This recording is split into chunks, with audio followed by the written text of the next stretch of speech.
Parliament for the Dom Kwabenya constituency and also other constituencies, specifically Sarah Josepho and a few other members of Parliament, sitting MPs, would lose the upcoming parliamentary primaries of the governing New Patriotic Party. We'll tell you the details of this latest Global Info Analytics survey here on Hot Edition on 3FM 92.7 plus. Some reactions from the Black Stars game yesterday, all here on Hot Edition on 3FM 92.7. We have the latest in business, sports, and entertainment as well coming up over the next 60 minutes. Stay with us. I am Alfred Ocansey. Welcome.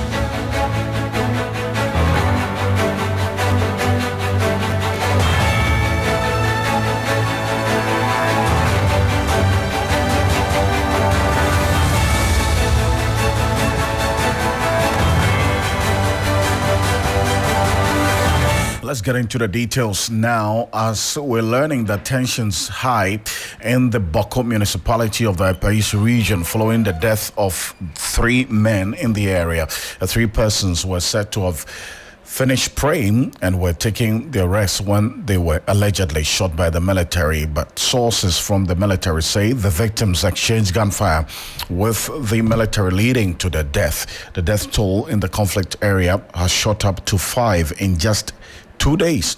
Now, the military in Boko on Friday fired multiple warning shots to disperse hundreds of angry women who invaded the residence of the head of the military in the area to register their displeasure over the killing of 3 civilians. The protesters demanded the withdrawal of the military from the area.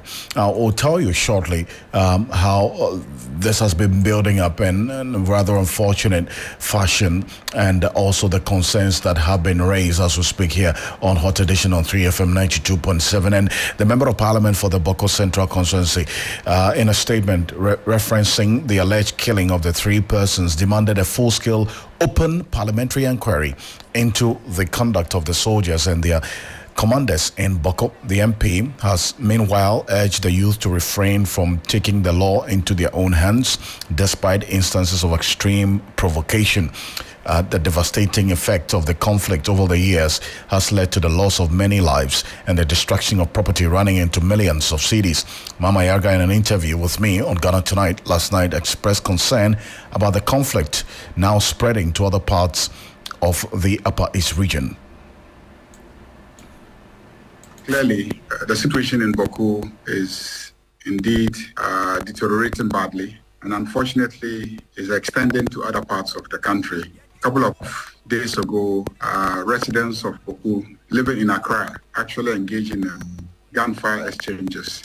Some months ago, there were similar assaults in Ashama. And so increasingly, it is getting outside Boko, and then citizens of Boko in different parts of the country, attacking one another.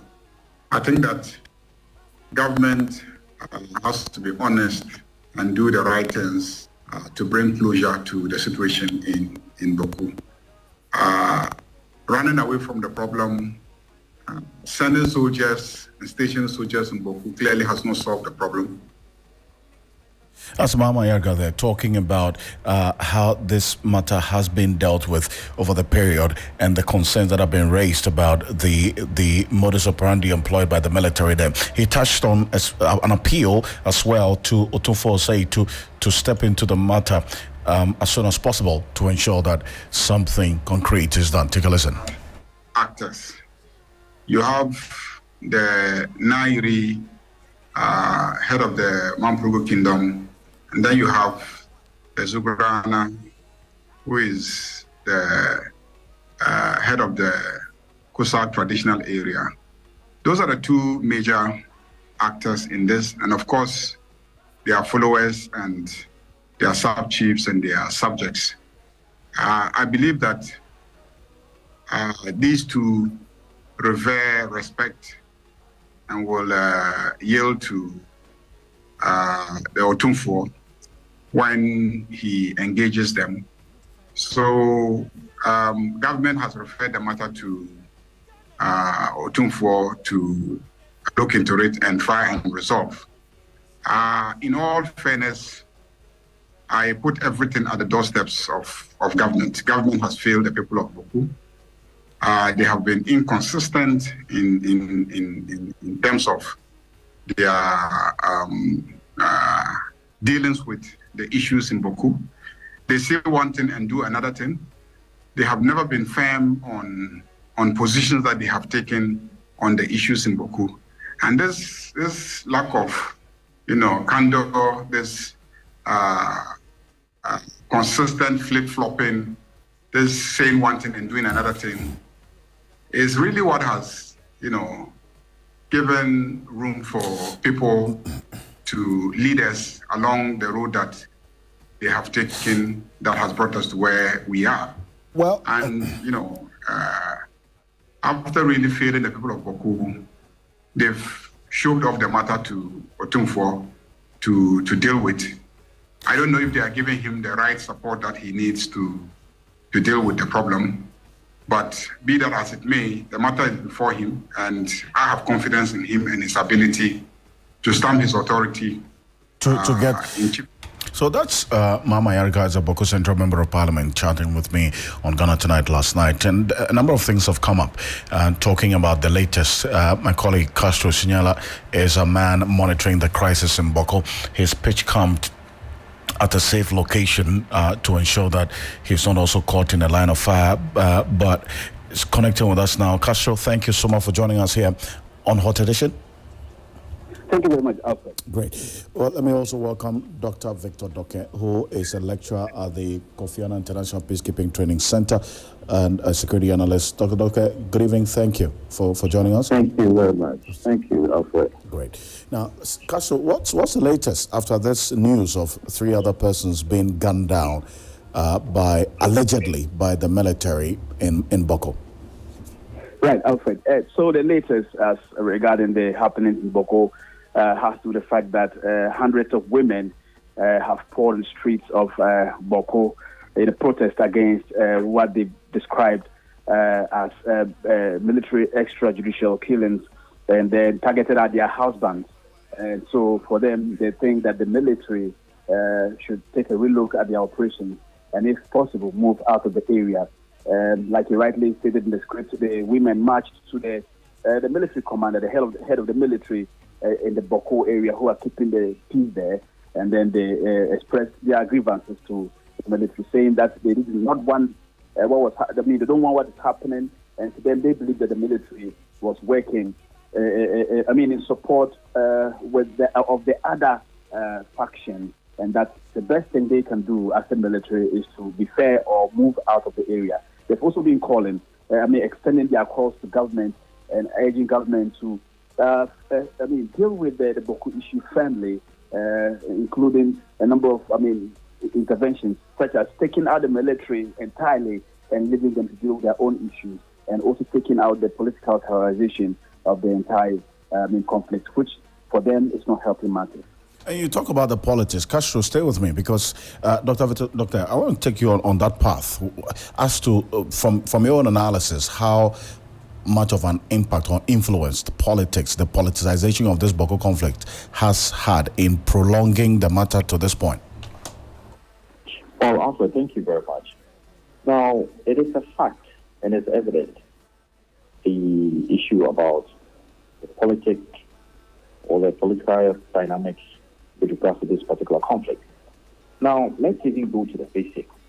When you look at the 2 ethnic groups, Kusasi and Mampusi, now purported to be belonging to NPP, that's the Mampusi, and the Kusasi, the NDC.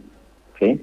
Now, that alone, with regards to clashes that we've had in the 2000s, when the results were being announced in one of the elections, that is an example of how the political dynamic is influencing or has influenced this particular conflict. Now, when you come to some key political figures who are hailing from the town itself, in the past, Ocansey were deemed to be against one faction, the factions themselves not trusting a political figure who may be a representation in that town. So they don't trust that the political figure would speak in their interest, maybe belonging to either the Kwasasi or Mapusi.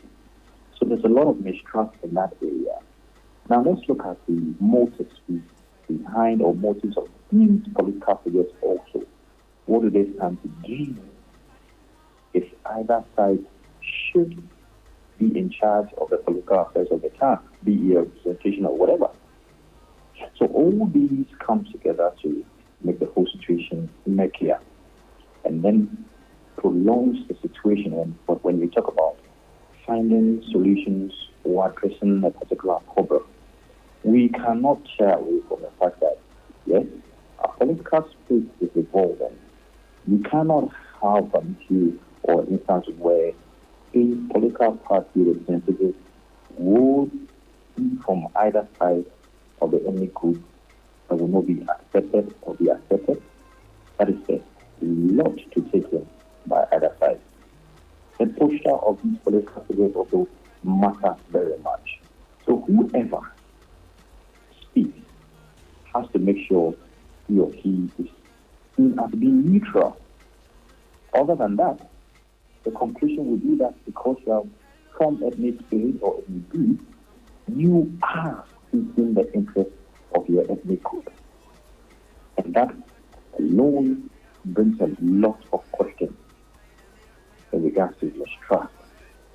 So you can be sure that whatever that will come out in regards to mediations and negotiations will not be positive because of the mistrust on these sides, mistrust of political figures, mistrust on the side of the government itself, and the mistrust for the security personnel on the field. So how do we ensure that we break that up? It's all about having that willpower on the side of the state to commit resources through institutions, the National Peace Council, the civil society organization, regional House of Chiefs, National House of Chiefs. These institutions need to be resolved. And then let's not forget the capacity building when it comes to conflict resolution, typically conflict issues. There are skills, characteristics when it comes to mediations and negotiations. So you cannot just appoint anybody to just go in there who doesn't understand the dynamics of the situation. And let's look at the factors, that can change the dynamics. Let's look at the 15th February incident. How are we going to address it? For the Kwasasi, for the Mapusis, now it comes to the conclusion that, it was an illegality or it was wrong or whatever. Let's deal with that and move forward with other outstanding issues that have been identified in the town and address all of it. Come up with any right or traditional process that they do fit the two collectively have agreed on, and then declare the conflict over. If we are not able to do this, then we just be hearing about this killing over and over again. And I'm going to come back to you so we conclude on the issue of curing the mistrust. You've given some pointers, but some of the security analysts have been chatting with also talk about the clear stance that government has to take on this matter. But Castro, the women, we understand there was the protest, the peaceful protest to the residence of the commander of the military in the area. Now, you've been talking to them after they were dispersed by the military. We understand some gunshots were fired, warning shots were fired to disperse them. Can you confirm that? Yes, Alfred, yes. I confirm that the women were so many in their numbers, and what they did firstly was to always approach any military patrol vehicle they saw on their way where they stopped. They stopped briefly, chanted, had this item, things they were knocking, such as empty bowls and then pieces of roofing sheets with sticks And so usually when they get there, they knock and move on, and until they got finally to the residence of the military commander. And in fact, they were so huge. I mean, the number was so huge that the military had to use warning shots to disperse them. But fortunately, I can report that we did not record, or we haven't recorded any casualty as far as the gunfire by the military is concerned. I see. But how about, we understand the curfew has been renewed in the area as communicated by the Interior Minister. What's the situation in the area? This based on what the information you picked up so far. Alfred, that is even the main reason why residents of Boko are so much in pain, if I can describe what they've been saying so far, and which is that the action of the military contravened, what the minister or the Ministry of the Interior issued, because for them, there's always been people who respected the curfew hours, and so the time within which the military came was very wrong, considering that according to them, the military came somewhere around 7:30, which was still not time for them to go inside. And so if they came into their communities, or the community to engage in any thing they described as illegal, it should have waited until it was beyond the given time. Then they come in to pick whoever they see, or they see loitering about, clearly flouting the directive of the Ministry of the Interior. And so for them, they don't understand why they did that. And I can report that with regards to the curfew, residents usually pay, more attention to the evening hours, because that is when the military comes out into the town to patrol. And it's something that they've grown used to, and we haven't heard reports of incidents where residents clearly or deviantly flouted the curfew hours. Castro, appreciate your time on this one. Thank you very much, and keep your eyes on the ground as well for this matter. Thank you. That's Castro Kenyala, who is our correspondent on the ground and a town close to Boko, monitoring the situation there. Now, Dr. Vidal, before I let you go, maybe that's finally on this. There's been accusations against the military that's from the Member of Parliament, alleging that the military led acts of violence against innocent citizens of Boko. How should the military respond to ensure that, in a bid to keep the peace in the area, they are not also seen to be the ones who are perpetuating the alleged brutalities on the Boko people? Okay. Before I directly answer your question, let's understand this. Now, the military is not there to resolve the conflict. Now, by that I mean, their mandate is to ensure that there aren't any clashes between the two factions. In essence, protect the peace, separate the two factions, and then restore calm. However, the onus lies on the state through its mandated institutions or agencies, the NPC and whatnot, to now come out and lead negotiations with regards to resolving these incidents. Okay. Now, the actions taken by the military, we can only hope that this will not continue per the narratives coming from the town, okay, either being through reporters or the MP or whoever has gained evidence that there's military brutality. Now, let's look at how we can also give the men in uniform some training of a sort when it comes to conflict resolution, i.e. dealing with third grassroots people. By that I mean the community itself, several military relations. Okay, now some of these men in uniform need to understand the dynamics when it comes to conflict resolution.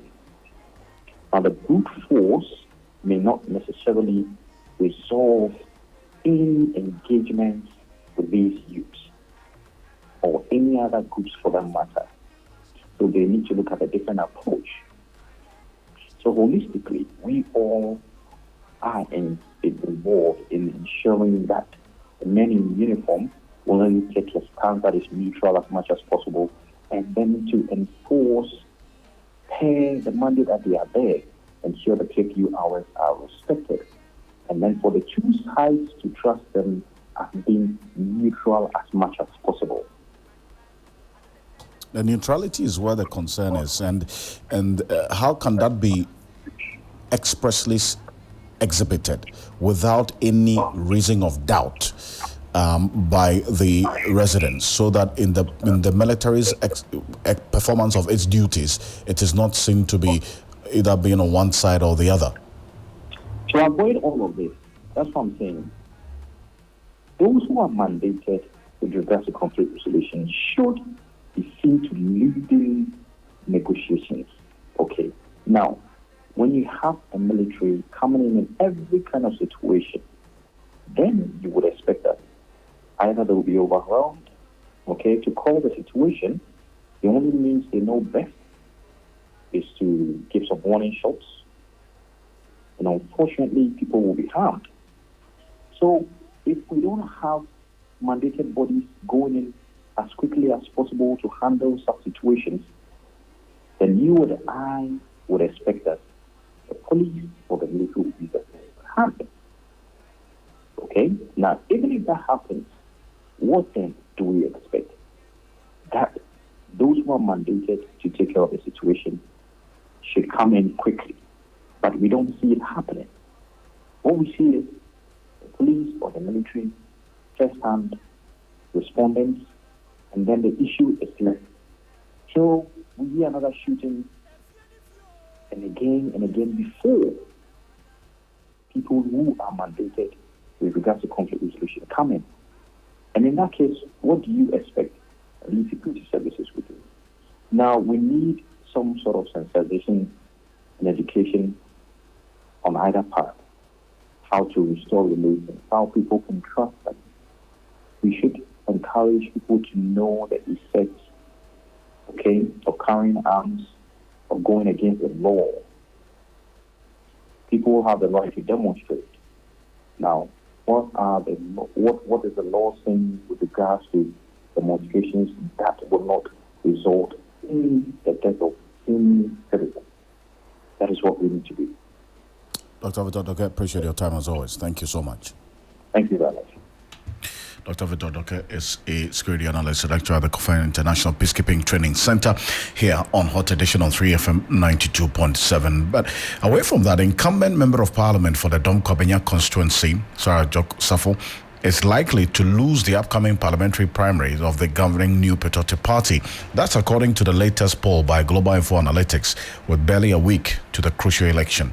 The poll, which sampled delegates from 8 constituencies, point to a significant number of the sitting MPs winning in their primaries. In the Bekwai constituency, it doesn't look so good for COP Alex Mensah, who is seeking to succeed Joe Seusu. And the polls also point to a win for Asenso Boachi in the Bantama constituency. Well, while we are at it, there are a number of delegates, for instance, that have been captured in this survey, the latest. The poll was conducted between the 10th and the 17th of January. The constituencies and delegates polled in the Adansia Square constituency, for instance, 450 delegates were interviewed during this survey. And that's Katie Hammond's constituency. If you recall, Katie Hammond failed in his attempt to have the party disqualify all the persons, the 3 people who were contesting him. So he's not going unopposed as he would have wished to. So for the Bantama constituency, 450 delegates were sampled in this survey. In the Nsawam Adrejiri constituency, 457. Nsawam Adrejiri is also another place to watch because we have the majority chief whip, Fankano Dompre. He is there, but he is also being fiercely contested by Dr. Hayford Sian of the Ghana Library Authority. That's also a constituency to watch. The Owutu Senya constituency, the Owutu Senya East constituency, 451 delegates were sampled in this survey by Global Info Analytics. In the Yendi constituency, 450. Dom Kwabenya, that's a place to watch, 504, because Sarah Josafo is coming head on with That's Michael Quay Jr., who is the son of a member of the Council of Elders of the NPP, former Speaker of Parliament. We have Reverend Professor Aaron Michael Quay, Senior, in that regard. In Shiaso constituency, 450 delegates. That's the place for Dr. Stephen Amwa. If you recall, this is a matter as well in court that is going to be determined as well. So it's not too clear whether the primaries will take place in the Shiaso constituency or otherwise. The Bekwai constituency is where COP Alex Mensah retired, is also contesting there to succeed Joe Sewusu, who has indicated that he is not contesting. He's just getting out of parliament. He's currently the first deputy speaker of this 8th Parliament. Now, the key constituencies to watch in the upcoming primaries of the MPP, the Bantama constituency, you have Raphael Ejapong there, that's Ejapong's brother, Francis Asensubuachi, the incumbent member of Parliament. And then you also have the Shiaso constituency, Stephen Amwa, and then Kennedy can come there as well. But, well, the man who did this work is joining us on the telephone. Musa Dankwa is Executive Director of Global Info Analytics. Musa, thank you for joining us here on Hot Edition. Let's start off with the Bantama constituency. I see, based on your poll of the 450 delegates in the Bantama constituency, that Francis Sobachi, according to the delegates, gave him 94%, as against 1% for Rafa Japon. That's very interesting, to say the least, is it not? Based on what Kenny Japon has been doing in the constituency all the while. Yeah, thank you very much for having me. The numbers from Bantama, I think, shocks people. People were thinking that there's going to be another showdown in Bantama because of what happened in the MPP presidential primary. And the talk has been that Kennedy's brothers could really unseat Asensubuachi. But the numbers that are coming from Bantama is quite emphatic. I mean, they are very emphatic as to what they want, and they want Asensubuachi with 94% of the vote. I see, but also, how about the? I'm looking at the Bekwai constituency as well. You say that it's not looking good for COP Alex Mensah? Not at the moment at all. If you look at the overall data, the delegates appear to be happy with Joe White, but they don't seem to be happy with him bringing someone to succeed him. So if you look at the numbers at the moment, we currently projecting COP Alex Mensah as the establishment candidate because of the support he's receiving from the deputy speaker.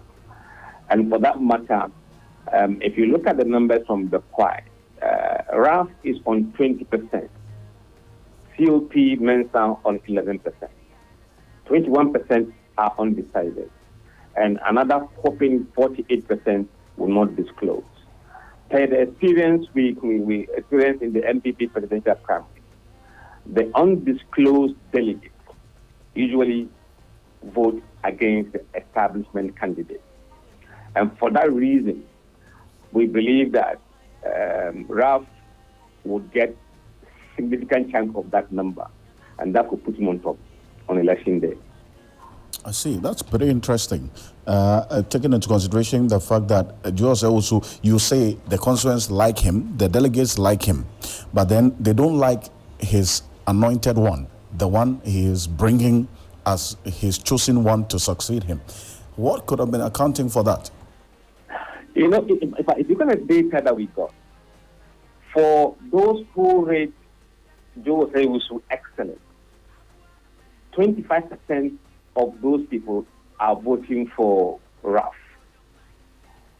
38% are voting for Alex Mensah. So you could see that there, those who like Joe are voting slightly higher in their numbers for Alex Mensah, whereas 31% of them are not disclosing.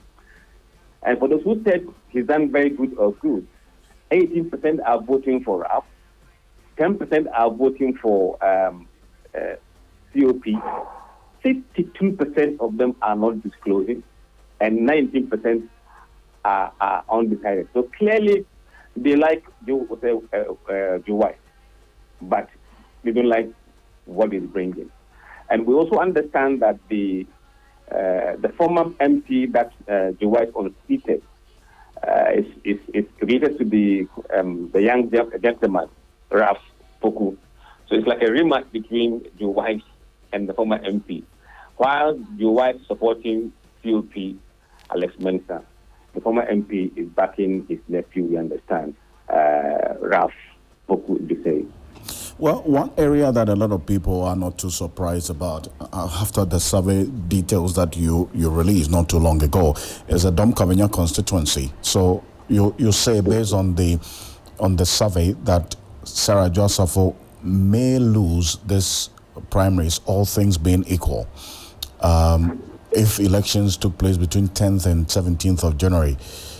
And that you put Michael Quay to 43% of the respondents saying they're going to vote for him, as against 10% for Sarah Joseph, for the incumbent member of parliament. That's actually one of the lowest that I've seen. In fact, if you look at the actual number of delegates, she's in third place behind Sheila.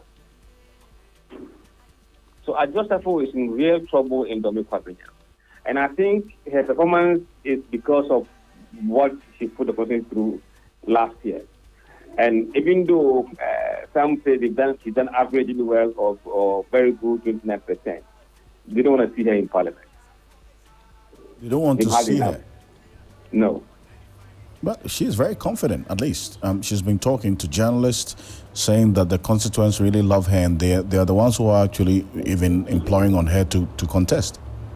Alfred, you don't expect somebody who is contesting to be to show no confidence. We all say they are confident of winning, but in the end, somebody will lose.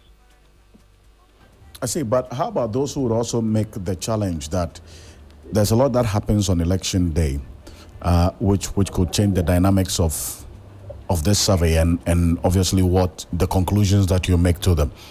How about that? When you do scientific poll and the difference between the leading candidate and the next candidate is more than, in this case, 33%, when the margin of error for the poll is 5% thereabout. That will not radically change, unless the poll was not scientific. What was the margin of error in the Dom Kwabenya constituency specifically? It's less than 5%. Less than 5%? Yes. I see. And if you even add the entire undisclosed, which is an unlikely scenario to go to Ajosafo, to Ajosafo's number, she will be on 34%. I see. Now, I want to take a listen to some of the residents, right, that we've been talking to ahead of this primaries of the MPP, and that would also give you an idea of the kind of thinking and their considerations as well going forward. Take a listen. Have handled the constituency this way, Ajua wouldn't have gotten the opportunity to come and be an MP. So if someone has handled it in a particular way that you have succeeded the person, you also have to handle it in a way that MPP Domi Kwabenya will be appealing to the constituents. So they'll keep voting for us. So they will know that MPP really have the men and women. We will be in a position to put Domi Kwabenya where it belongs. Stay in America and come back, because we have very short period to election. So we are about to do NPP internal election somewhere February. So she is trying to be smart by rendering an apology now. Won't mean jaho prekope enko anya nipa na etumao. Inti no won't mean jaho prekope enko ansamba se yemfa nchew. Na usa babak say babak ni dey na babaye no o start gata no wo ye hanum say gata na asi ye hu hwe a obeye ye e no sandi 2 kwan no nti no me maji ntwa ameche wo no say entimi enyewe me maji ntwa ne say entimi ngini ntum ma ne nye ye sa because e also hu ne mfom so awaye ye nsa ngi wuntum na unsa sori pa enko na unsa babak say well, so, Musa, this is just even the residents. Don't talk about the delegates. The sentiment. I think the delegates are not different largely from the residents. Because they listen to the residents or the voters within their constituency, and most often they respond to that call. I know sometimes delegates get influenced by money, but eventually they listen. And I said, look, if this is what our people are saying, if you put other people back on the ticket, we could lose. So to be safer, maybe let's put somebody else there. And I think that's what they are telling us they will be doing. Musa, I do appreciate your time. Thank you so much. It's my pleasure. Musa Dankwa is Executive Director of Global Info Analytics, joining us here. If you also want to see the full details of that latest poll ahead of the NPP parliamentary primaries for sitting members of parliament, you can find more of that on 3news.com. And areas that were surveyed: Adansia Square constituency in the Ashanti region, Bantama in the Ashanti region, in Swama Dwejeri in the eastern region, Otu Senya East in the central region, Yendi and Dom Kwabenya in the Greater Accra region, and Shiaso in the Ashanti region, and Bekwai as well in the Ashanti region. And very interesting detail and the pattern that it shows there. And this is one that also the conversation will continue ahead of the NPP's primaries on the 27th of this month, which is just some 8 days away from today here on your election command center. Now, civil society groups in Ghana's education space are this evening tasking government to ensure the provision of adequate textbooks to junior high schools across the country. The request forms a part of recommendations captured in a review of the country's education space in 2023. The African Education Watch and the Institute for Education Studies, in a 6-page report, is making a number of demands of the government to improve on education for 2024. Now, let's walk you through the details of some of these recommendations. For instance, in the education reforms, the problems that were identified: the junior high school teams are there without textbooks since 2021.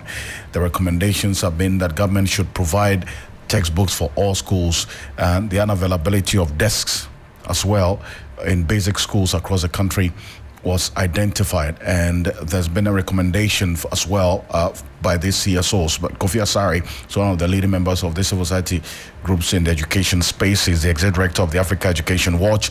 He's joining us on the telephone. Kofi, on the availability of desks, or the unavailability of desks in basic schools across the country, I do know that this is one area that Africa Education Watch, you have done a lot of work in. What was the recommendation? Well, stakeholders reckoned during the end of year review that the debt situation wasn't improving. The most recent data available to us is that by the end of 2021, we required about 1 million desks. Close to 40% of pupils in primary school, they didn't have access to desks in accordance with the recommended pupil to desk ratio, which is 2:1. And so we reckon that investment in desks was not improving at all at the central government level. 15 million cedis was allocated under GET Fund for the procurement of desks. And by the end of the year, no desks have been procured through the allocation for 2023. Indeed, 6 million out of the 15 had been released. As we speak, procurement process is still underway. And so by the end of the year, when we had our annual review, stakeholders were worried that of the little money allocated for desks. And I say little because 15 million can produce only about 30,000 desks. And if you look at the deficit we are talking about, that's a drop in an ocean. But at least it was a good start. Unfortunately, disbursement or release of funds, had hindered the procurement of desks. We also realized that district assemblies were making efforts to use their own internal generated funds to supply desks or procure desks. But we know that the assemblies with the minimum or lower levels of IGF capacity, which are those in the rural areas, are the very ones with the highest deficit. And so if you leave the debt issue for different assemblies to deal with, this is like Zabzugu, Tatale, Sanguli, Quantanos, etc. who will struggle because the economies there are highly sufficient and there's very little by way of IGF to be used in providing debt in that district. And so we advise government that government should prioritize the procurement of debt through debt fund and ensure that we are able to fill the debt deficit, which stood at 1 million by the end of 2021. Okay. On the issue of I also see worsening cases of cheating during WASI, and that at least we saw in the just ended WASI, even though the Education Ministry has a different position on that. What was your recommendation? Our recommendation, we appreciated the fact that the Ministry of Education's involvement of the BNI has helped to curb the leakage of questions, the result of which the bad math in the system have regrouped at the center level, colluding with teachers, with students, in the examination hall. And so we have called for government to deploy CCTV cameras to examination sectors, and then decouple teachers who teach in the schools from the invigilation process, because they have an interest in the outcome of the examination. And so we want the West African Council to begin exploring the use of religious groups, CSOs, media in the invigilation process, instead of using teachers who have an interest in the results of the student that they taught. We've also recommended that there's a need to strengthen collaboration between the Ghana Police Service, the Attorney General Department, and WAEC. The issue is that there is considerable prosecution inertia, even when people have been caught for participating in examination fraud. WAEC will announce arrest on the day of the examination, and then in many instances, you don't have any successful prosecution or conviction. And when that continues, it continues to embolden people to participate in the fraudulent activity. So we've called for strengthened collaboration and support of the Attorney General and the Ghana Police Service to WAEC to ensure that persons that WAEC has cited participating in WASI fraud in 2023 should be prosecuted and dealt with in accordance with law.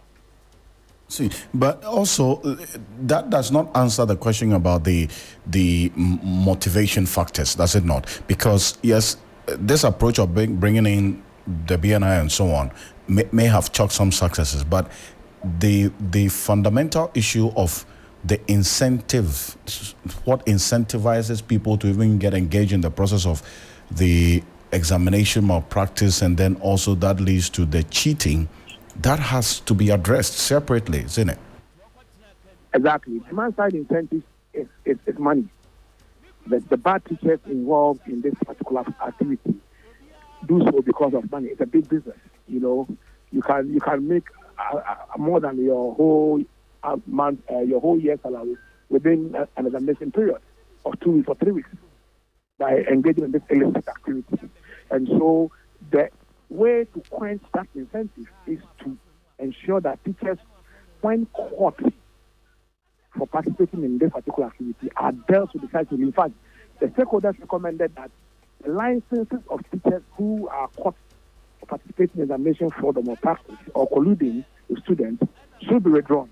If you have your license withdrawn permanently by the National Teaching Council for doing that, I think the motivation would have been deflated. But again, it's always about the matter of collaboration, because the National Teaching Council sits there and they are not too much involved, or they are not involved in the examination process. So, it's not their mandate. So you need a certain GES to be interested in how such conduct of its own employees can threaten the credibility of the assessment system.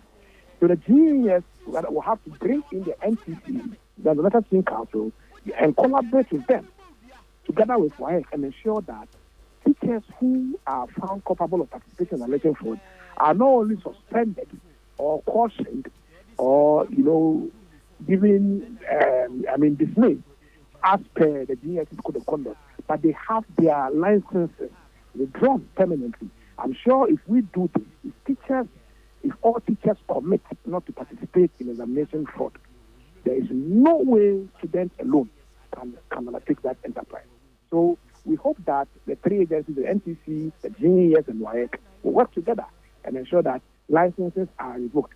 The fact is that we have presented so much evidence to the GES in the past 4 years about teachers who were campaigned in examination fraud. We've submitted videos, every information that we've had through our WASI monitoring, including our camera videos. We've submitted them. But you go to the schools and you still find the teachers still walking around.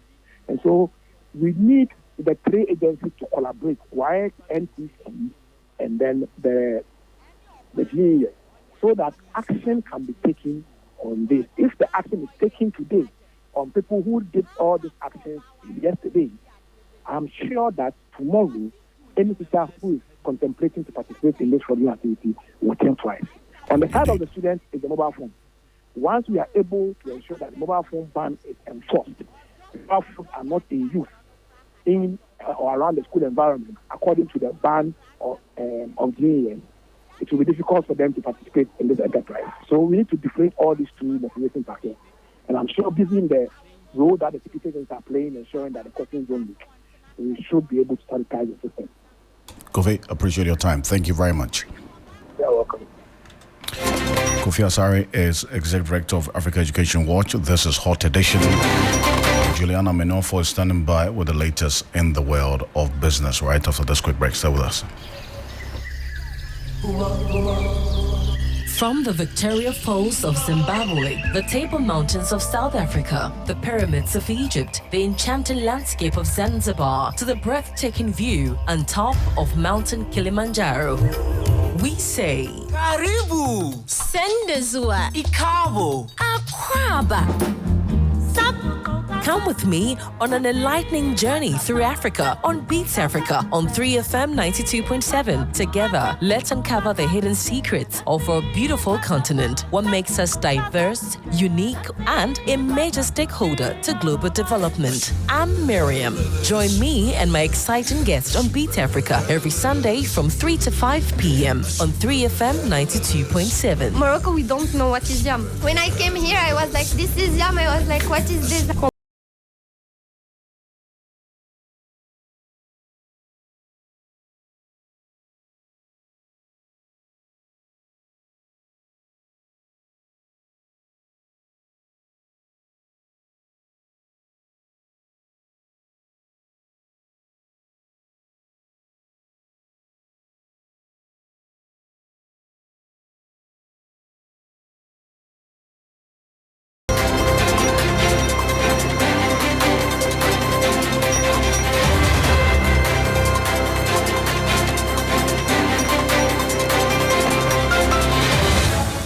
Good evening and welcome to the business segment on Hot Edition. We'll go straight to our first story. And the Finance Ministry will be having a joint press conference later today, January 19, 2024, with the International Monetary Fund. Possibly issues pertaining the disbursement of the second tranche of $600 million of the fund's extended credit facility and other developments under the fund will be discussed. An essential prerequisite for the IMF program was a confirmation that Ghana's public debt was on a sustainable trajectory. Subsequently, Ghana embarked on the restructuring of both domestic and external debt. The Domestic Debt Exchange Program (DDEP) was successfully completed with over 90% participation. Negotiations with Ghana's bilateral creditors delayed, making the country miss the second tranche of the $600 million IMF bailout, which was expected at the end of November 2023. However, the country has been able to secure a term sheet agreement with its bilateral creditors, paving way for the IMF meeting today. The meeting is expected to determine Ghana's fate on the date for the disbursement of the second tranche of the $3 billion bailout and other associated benefits. The managing director of the International Monetary Fund, Kestelina Georgieva, in a tweet stated that Ghana's economic policies under its program are beginning to yield the desired outcome. Media General's platforms on TV3 and 3FM 92.7 as well as 3 Business will bring you live updates of the conference. And that was the 3 Business News Desk report. Also, economist Professor Lord Mensah is projecting local currency instability in the upcoming months, indicating up to 15 cedis to a dollar, despite recent cedi stability and the expected forex injection from the second tranche of IMF bailout program. The cedi depreciated by 25.8% against the dollar as of November last year, since January 2023. According to Professor Lord Mensah, cedi depreciation is likely when the government resumes payments to its external creditors. We expect a pressure on the demand for, the foreign currency because as we speak now, government debt service is not in full capacity. And once we move to that full capacity after this, debt restructuring, that is when we're going to see the actual level of, the currency. Like I always say, we have individuals demanding the currency, businesses also demanding the currency, and government, which is the bigger demander of the currency, will also be on the market at a time, looking for, dollars to service its debt. And so there will be pressure, and we should expect a bit of shake-up in the, foreign exchange. Now, the stability we've been enjoying, I would say it's kind of a cosmetic one until government resumes its debt service. external debt service. Let me be specific. How bad do you think it will get if government finally does? Yeah, I remember some time ago when we were actively, servicing our debt, we moved around $15 Ghana cedis per $1. And that was the peak. And that was when all the active agents were on the market. And so I won't be surprised to see, that increase getting to that level, please. And that was the voice of economist Professor Lord Mensah projecting local currency instability during debt repayment to external creditors. That brings us to the end of the business segment here on 3FM 92.7. My name is Menua. For my colleague Emmanuel Andam is on standby with the sports news. Stay tuned.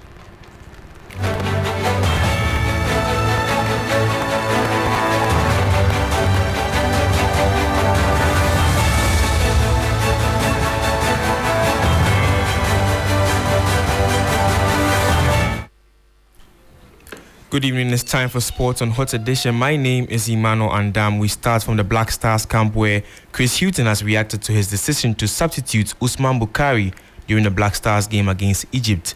Bukhari came on in the second half and was later replaced by Joseph Painso.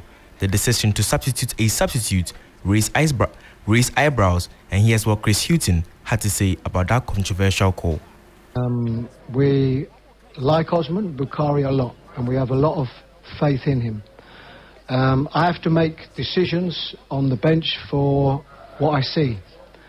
And my feeling is that there are a lot of emotions in the game. And for those who know Osman, he's a very committed, not only a very committed player, but an honest player. And I thought at that moment, once he'd made a mistake, I thought it affected him in the game. So this is not normal. That was the voice of Black Stars coach Chris Hughton. Still within the Black Stars camp, Mohamed Kudus is still optimistic of the qualification chances of the Black Stars despite the draw against Egypt and believe that the team should take each game one at a time. Let's take a listen to Mohamed Kudus. Yeah, it's very possible. Until we finish the last game in the group, it's the same focus. You could see the fighting spirit and the energy from the guys today. We have to do more than that in the last game, because we have to get the 3 points as all costs, and then we see what's going to happen after. The ultimate goal for all of us is to lift the trophy, but the sub goal is to get out of the group. So the focus, is on one game at a time. Like I said, the ultimate goal is to win the trophy. That's the aim we came here with, but we can't look far ahead than us, so we just need to take it one game at a time. So let's take a look at the standings in Group B. Cape Verde have punched their ticket to the next round of the competition, and they sit on top with 6 points. Egypt are in second with 2 points. Ghana are in third with a single point, and Mozambique are also in fourth place with 1 point. Before I take leave of you, a gentle reminder that the Premier League will be in action this weekend with Arsenal taking on Crystal Palace. Brentford will be hosting Nottingham Forest. Bournemouth will take on Liverpool, and later on Monday, Brighton will take on Wolves. That's it for Sports on Hot Edition. My name is Emmanuel Andam. Up next, it's entertainment with Akofa.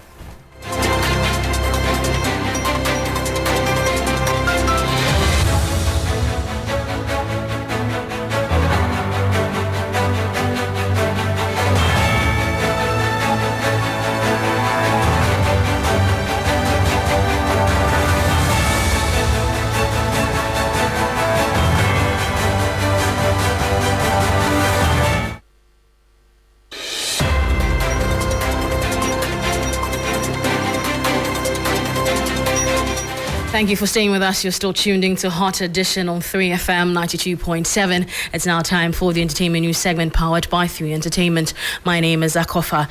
We begin on a rather sad note right here, and it's the story of actor Vincent Macaulay, the actor who passed away on Monday, January 15, 2024. The cause of death is yet unknown. The actor gained popularity for his role as Max in the popular Things We Do for Love TV show. He is survived by his wife, with whom he tied the knot in 2017. Vincent Macaulay contributed to various movie projects, including notable titles such as You Only Live Once, that is YOLO, Games People Play, Fortune Island, Office Palaver, Living with Trisha, House of Secrets, and The Idiot and I. Now, a statement from from the family announcing his death reads, "A glorious, magnificent transition. It is with a thankful heart that we announce the ushering into the presence of God Almighty, our son, brother, uncle, and friend, Vincent E. Macaulay, now of blessed memory, on Monday, 15th January 2024. His was a glorious, magnificent transition, having the great privilege to see and encounter heaven. An administrator at Soul Clinic International School, Vincent was an ardent actor who starred in many films and TV productions, including being celebrated for his role as Max in the popular series Things We Do for Love. At perfect peace, Vincent now has eternity of rest. He leaves a large void and will be greatly missed. The family is grateful for the time you spent with us, dear Vincent. You were a gem, a gift straight from God, and you were greatly loved and cherished. However, God loves you most perfectly. We thank sincerely all those who genuinely cared and loved him too. Signed, the family. Now, Ghanaians have flooded social media platforms to express their admiration for his talent and extend heartfelt condolences to the grieving family. Tony Mutana tweeted, "Vincent Macaulay, rest well, my brother." And St. Thomas Aquinas Secondary School says, "We regretfully announce the unexpected death of old Tom 93 at Vincent Macaulay.